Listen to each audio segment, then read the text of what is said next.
संभल से खबर है, जहां हजरत नगर गढ़ी थाना क्षेत्र के सिरसी में हिंदू समुदाय के कई परिवारों ने चामुंडा मंदिर की भूमि से कब्जा न हटाने से नाराज होकर मकान बिकाऊ हैं के पोस्टर लगा दिए हैं। पलायन की चेतावनी दी है और इन लोगों ने जिलाधिकारी को शिकायती पत्र भेजा है। चामुंडा मंदिर की भूमि पर से अवैध कब्जा हटवाने और इस्लामीकरण किए जाने के मामले की जांच कराने की मांग की है। लोगों ने पलायन की चेतावनी दी तो प्रशासन की ओर से बुलडोजर एक्शन हुआ। तो दरवाजे पर लिखा मकान बिकाऊ है। हजरत नगर गढ़ी थाना का ये पूरा मामला है। हिंदुओं ने घर के दरवाजे पर लगाया पोस्टर, हिंदू परिवारों ने लगाया पोस्टर। मंदिर की जमीन पर कब्जे का आरोप, पीड़ितों ने पलायन की चेतावनी दी। उन्होंने पोस्टर लगाए, वो पुलिस वालों ने आके छुड़ा दिए। हम यहाँ से जो ना अपनी जगह छोड़ के जा रहे हैं ऐसे ही। अच्छा, क्या पुलिस वालों ने अभी तक कोई प्रशासन की तरफ से मतलब रोज कहते आ रहे हैं आज नहीं कल, आज नहीं कल, आज नहीं कल, ये कहते चला रहे हैं। कल भी जो है पटवारी का आने का वादा, कल भी नहीं आया। आज जब रात जो 3 आदमी हमारे उठा लिए गए थाने में, अभी तक बंद है, उन्हें नहीं छोड़ रहे हैं और नीम खुदवा रहे हैं। मतलब पीछे, अरे हमारे सामने नीम खुदवाओ, जब तो हम बनाएंगे।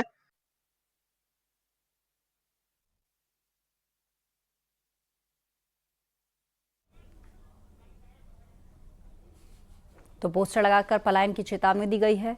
ये पोस्टर लगाया आप देख सकते हैं, जिस पर लिखा है ये मकान बिकाऊ है। सिरसी संभल का ये मामला। इस पूरे इलाके के इस्लामीकरण का आरोप लगाते हुए पीड़ितों ने ज्ञापन दिया है।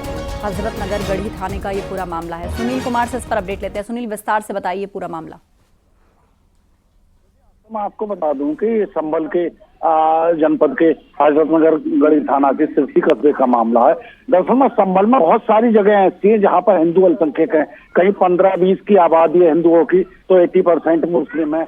इसी दौरान ये सिरसी कस्बा है जो जहां पर मुस्लिमों की बड़ी तादाद है, यहाँ पर हिंदू अल्पसंख्यक है। तो चामुंडा मंदिर की जमीन है जिसको लेकर यहाँ का हिंदू समुदाय लगातार लड़ाई लड़ रहा था। ये मामला कोर्ट में भी पिछले दिनों गया था। वहीं हिंदू समुदाय इस संपत्ति को चामुंडा मंदिर के अधीन चाहता है। वहीं आरोप है कि दूसरे समुदाय के लोगों ने जमीन पर कब्जा कर लिया है। इसको लेकर तमाम सारी शिकायतें भी हुई हैं, धरने प्रदर्शन भी हुए हैं, और जब कोई और रिजल्ट आता नहीं देखा है तो लोगों ने पलायन के पोस्टर लगाए हैं और धरने पर बैठे हैं। वहीं यदि कहा जाए तो लोगों का इस दौरान डर छलका, उनकी आंखों से आंसू छलके हैं। लोगों ने कहा कि अगर हमारी संपत्ति को, मंदिर की संपत्ति को नहीं दिलाया जाएगा, प्रशासन सुन नहीं रहा है। कई बार उल्टी कार्रवाइयां भी की जाती है, टाल मटोल हो रही है। जिसके बाद नगर पालिका का बुलडोजर मौके पर पहुंचा और वहां पर नींव की खुदाई शुरू कर दी गई है। हालांकि महिला पुरुष यहाँ धरने पर बैठे हुए हैं। लोग प्रशासन की कार्रवाई से भी संतुष्ट नहीं है। जानकारी के लिए बहुत शुक्रिया। आगे भी हम आपसे अपडेट लेंगे सुनील।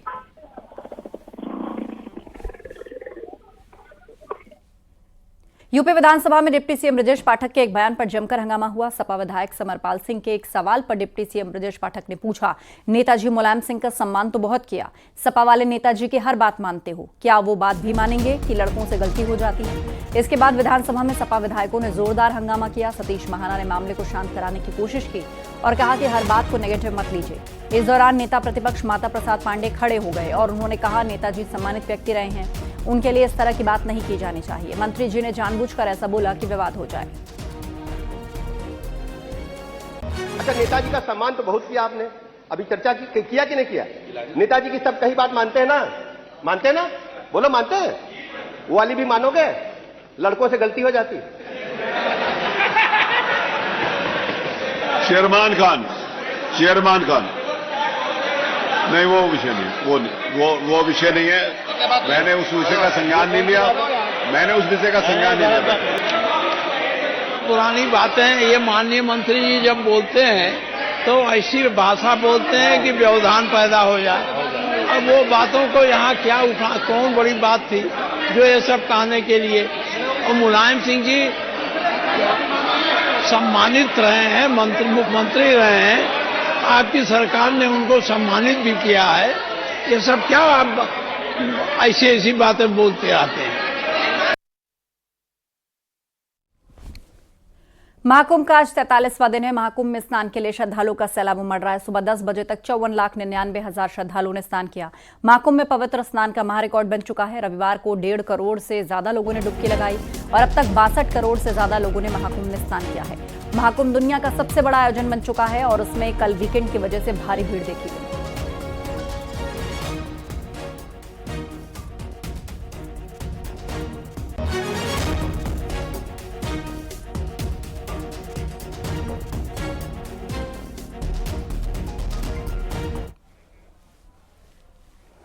महाकुंभ में पहुंचकर अक्षय कुमार ने संगम में स्नान किया। संगम स्नान के बाद बॉलीवुड खिलाड़ी ने व्यवस्थाओं की तारीफ की और साथ ही सीएम योगी की भी तारीफ की। अक्षय कुमार ने कहा, सरकार की ओर से तैयारी बढ़िया है, भारी संख्या में श्रद्धालु यहां आ रहे हैं।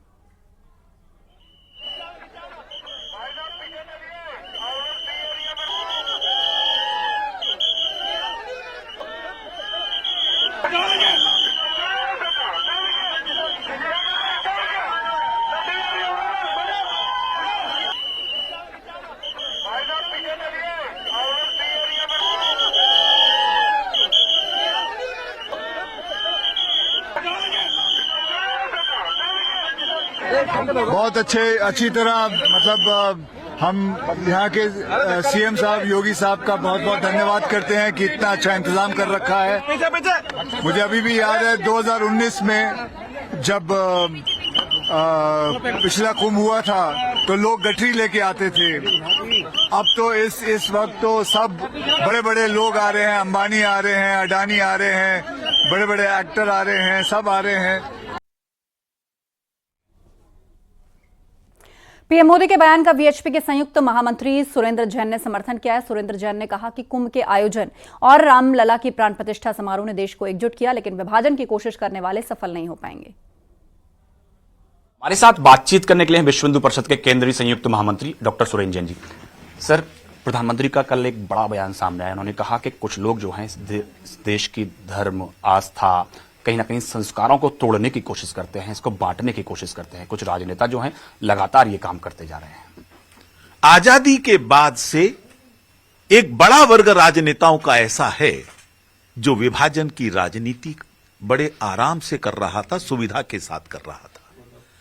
लेकिन अब हिंदू इकट्ठा हो गया है कुंभ के आयोजन ने और उससे पहले राम मंदिर के प्राण प्रतिष्ठा कार्यक्रम में। राम मंदिर के प्राण प्रतिष्ठा कार्यक्रम में 60 करोड़ से अधिक लोगों ने मंदिर के निर्माण में अपना सहयोग दिया था। आज कुंभ में 62 करोड़ पार हो चुका है। आधी से अधिक आबादी समस्त विभाजनों को ठुकरा चुकी है। समता का, एकता का, समरसता का प्रतीक आज ये कुंभ बन गया है। यदि आधे से अधिक हिंदू समाज ये चाहता है हम एक होकर रहें, तो विभाजनकारी राजनीति चाहे स्टालिन करते हो, चाहे अखिलेश करते हो, चाहे हमारे कांग्रेस के अध्यक्ष महोदय और उनके पुत्र करते हो, ये अब कहीं नहीं चलेगी। इनको समझ लेना चाहिए, ये एक बहुत बड़ी चेतावनी है। अब विभाजन की बात नहीं, एकता की बात होनी चाहिए। खबर अयोध्या से। भगवान राम की नगरी में श्रद्धालुओं का सैलाब उमड़ पड़ा है। महाकुंभ से श्रद्धालु लगातार अयोध्या आ रहे हैं। लाखों की संख्या में श्रद्धालु रामनगरी में दर्शन पूजन कर रहे हैं। सरयू के घाटों पर स्नान कर मठ मंदिरों में पूजा कर रहे हैं। पिछले 44 दिनों से 2 करोड़ से ज्यादा भक्त रामनगरी में उपस्थिति दर्ज करवा चुके हैं। दर्शन पूजन को लेकर यहां व्यापक इंतजाम किए गए हैं। ये देखकर श्रद्धालु काफी खुश है और उन्होंने सीएम योगी और राम मंदिर ट्रस्ट को धन्यवाद दिया है। तो 44 दिनों में 2 करोड़ श्रद्धालु यहां पर आ चुके हैं। ये राम मंदिर का आंकड़ा है। इंतजाम को देखकर लोगों ने प्रशंसा की है। श्रद्धालुओं ने योगी सरकार की प्रशंसा की है और कहा है कि यहाँ के इंतजाम बहुत अच्छे हैं। संगम में डुबकी लगाने के बाद लोग बड़ी संख्या में काशी और अयोध्या का रुख कर रहे हैं। तो ऐसे में किस तरह अयोध्या में सैलाब है वो आप तस्वीरों में देख रहे हैं। रामनगरी में लगातार आस्था का सैलाब पहुंच रहा है और महाकुंभ से अयोध्या पहुंचे श्रद्धालुओं ने रामनगरी में अपनी उपस्थिति बड़ी संख्या में दर्ज कराई है। बीते 43 दिनों की बात करें तो लगभग 2 करोड़ से ज्यादा राम भक्तों ने अयोध्या पहुंचकर रामनगरी में दर्शन पूजन किया है। बहुत से श्रद्धालु यहाँ पहुंचे और इनसे पूछेंगे कैसी व्यवस्थाएं हैं और क्या रहा दर्शन हुआ। बहुत अच्छा, बहुत अच्छा, बहुत अच्छा, हर एक चीज का बहुत अच्छा। महाकुंभ में आपने किया? अभी जा रहे हैं, हम जा रहे हैं। अयोध्या की कैसी व्यवस्था? बहुत अच्छी व्यवस्था है, बहुत बढ़िया। दिक्कत? रामलीला के दर्शन बहुत अच्छा, बहुत अच्छा तरीके से लाइनें लगाई हुई हैं और कोई भी आरामदायक जा रहे हैं। आपका दर्शन हुआ? हाँ जी, दर्शन। कैसा रहा? बहुत अच्छे से दर्शन, योगी जी ने बहुत अच्छा अरेंजमेंट किया और हमें बहुत मजा आया, बड़े अच्छे से अच्छा सा दर्शन हुआ लल्ला का, बहुत मजा आया हमारे। मूर्ति देखी? हाँ जी, बहुत अच्छी लगी, बहुत अच्छी लगी, कैसा रहा? बहुत सुंदर, बहुत अच्छा एक्सपीरियंस रहा। व्यवस्थाएं कैसी थी? बहुत अच्छी व्यवस्थाएं हैं। रामलला की प्रतिमा देखी? हाँ जी, कैसा लगा? बहुत सुंदर है। अयोध्या की बदलती तस्वीर कैसी लगी? बहुत अच्छी, बहुत अच्छी, बहुत अच्छा हिंदी जागरण।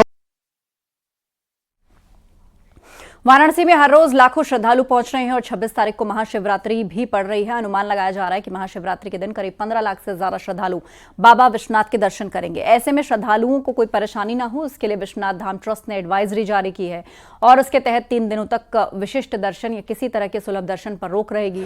ये रोक 26 फरवरी से शुरू होकर 28 फरवरी तक लागू होगी और इन 3 दिनों में सभी प्रकार के प्रोटोकॉल दर्शन पर रोक रहेगा।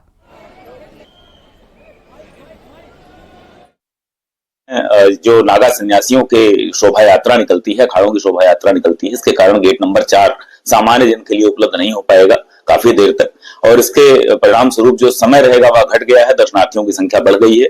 तो श्री काशी विश्वनाथ मंदिर न्यास ने सक्षम स्तर से अनुमोदन प्राप्त करते हुए निर्णय लिया है कि दिनांक 25 तारीख, 26 तारीख और 27 तारीख 3 दिनों में किसी प्रकार के विशेष दर्शन का अनुरोध, किसी प्रकार के दर्शन में अधिक सुविधा का अनुरोध स्वीकार नहीं किया जाएगा। सभी श्रद्धालुओं से अनुरोध है कि नियमों का पालन करते हुए सामान्य कतार से ही आकर अपने दर्शन प्राप्त करें और जो अन्य निर्देश अलग से निर्गत किए गए हैं उनका भी अनुपालन सुनिश्चित करते हुए दर्शन को सुगम और सुचारू बनाए रखें। हर हर महादेव। महाकुंभ के बाद वाराणसी में श्रद्धालुओं का जो सैलाब उमड़ पड़ा, उसका असर व्यापार पर पड़ रहा है। हॉस्पिटैलिटी से संबंधित व्यापार ने तो आसमान छू लिया है, साथ ही कारखानों और गोदामों में पड़े बनारसी साड़ियों के डेड स्टॉक को भी संजीवनी मिल गई है। आंकड़ों की माने तो अब तक 4 करोड़ से ज्यादा की बनारसी साड़ियां बिक गई हैं। बहुत से श्रद्धालु यहां पर बनारसी साड़ियां खरीद रहे हैं और इसके चलते व्यापारियों और बुनकर दोनों को काफी लाभ हुआ है।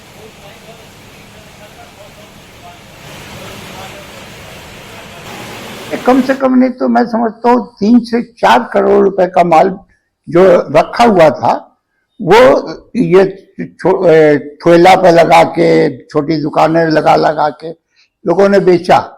वो माल यहाँ पे जो हम लोगों का डेड स्टॉक था वो सब पार हुआ है। सही मतलब ये स्टॉक कैसे होते थे, इनका किसी काम?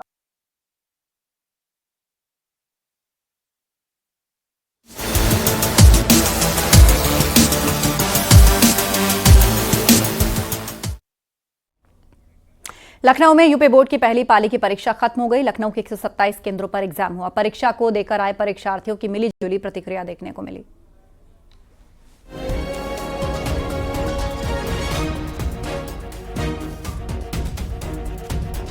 यूपी बोर्ड परीक्षा की पहली पाली का जो पेपर है वो समाप्त हो चुका है। हमारे पीछे आप देख रहे हैं जो तमाम स्टूडेंट्स हैं वो परीक्षा देकर बाहर निकल रहे हैं और सबकी मिक्स्ड रिएक्शंस देखने को मिल रहे हैं। आप बताइए, आज पहला एग्जाम था, कैसा हुआ है? बहुत बढ़िया गया है। अच्छा हुआ है? थोड़ा स्ट्रेस कम हुआ है? हाँ, पहले लगा था कि बहुत ज्यादा नर्वस हो गए थे हम। नर्वस थे, हाँ, लेकिन अब अच्छा गया है। हाँ, शुरुआत अच्छी हो गई तो पेपर आप भी इधर आ जाइए। ये बताइए कि पहला एग्जाम था, किस तरह का पहले लग रहा था और अब कैसा लग रहा है? नहीं, पहले भी इतनी घबराहट नहीं होती क्योंकि सब रिवाइज पूरा अच्छे से पढ़ा था। अच्छा गया, पूरा अच्छा, बहुत अच्छा गया, बहुत अच्छा। इजी आया था पेपर? बहुत इजी था, बहुत सारा, कुछ भी नहीं छूटा। टाइमिंग भी अच्छे से, कुछ ये भी नहीं कि टाइम कम पड़ गया और अच्छे से सब। और बाकी इस बार इंतजाम कैसे गए? कुछ चीटिंग वगैरह तो कहीं हो रही थी? नहीं, चीटिंग वगैरह नहीं। मैम स्ट्रिक्ट थी, मतलब कोई पीछे नहीं मुड़ सकता है। कुछ गिर रहा है पेन तो मैम से पहले पूछो कि मैम गिर गया, उठा ले मैम के सामने। ठीक है। आगरा में कड़ी सुरक्षा के बीच पहली पारी की परीक्षा खत्म हो गई। सभी केंद्रों पर सेक्टर और स्टैटिक मजिस्ट्रेट की ड्यूटी लगाई गई थी। परीक्षा देकर आए बच्चों का कहना था कि उनका पेपर काफी अच्छा हुआ है। यूपी बोर्ड की परीक्षा शुरू हुई है और आगरा में 166 परीक्षा केंद्र बनाए गए हैं। पहली पाली की जो परीक्षा है वो समाप्त हो गई है। छात्रा इनसे बात कर लेते हैं, कैसा रहा पेपर? बहुत अच्छा, हिंदी का था, बहुत अच्छा पेपर है हमारा। आप कौन सी क्लास है? 10C। कैसा पेपर? बहुत अच्छा आया, बहुत अच्छा गया हमारा। हम पूरा करके आए, इतना अच्छा पेपर था। बहुत, हम सोच भी नहीं सकते कि हमारा पेपर इतना अच्छा है। आप बताइए कि चेकिंग की बात की जाए, सुबह चेकिंग रही थी? सुबह चेकिंग की थी, लेकिन बड़े वाले स्कूल होते हैं जो बाहर निकाल देते, छोटे प्लस के लिए आए थे। बढ़िया भाई थी चेकिंग, सब कुछ बढ़िया था। पेपर भी बढ़िया गया, सब कुछ बढ़िया गया था। अच्छा, पेपर बढ़िया गया था। लेकिन इनकी खुशी बता रही है कि पेपर कितना बढ़िया रहा है। कड़ी सुरक्षा व्यवस्था के बीच आगरा में जो है यूपी बोर्ड की परीक्षाएं कराई गई हैं।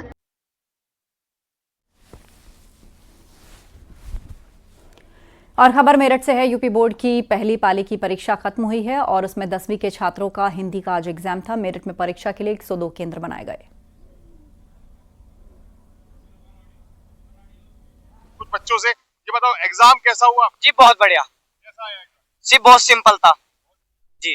योगी जी ने कहा था कि नकल विहीन परीक्षा होगी, क्या कोई नकल हुई परीक्षा में? बढ़िया, बहुत अच्छा, बहुत बढ़िया।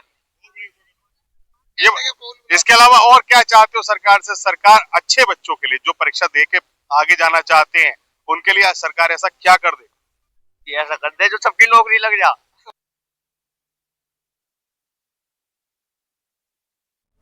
झांसी में परीक्षा देकर बाहर आए बच्चों का कहना है कि यहां सख्त चेकिंग हुई। छात्रों ने कहा कि पेपर आसान लगा।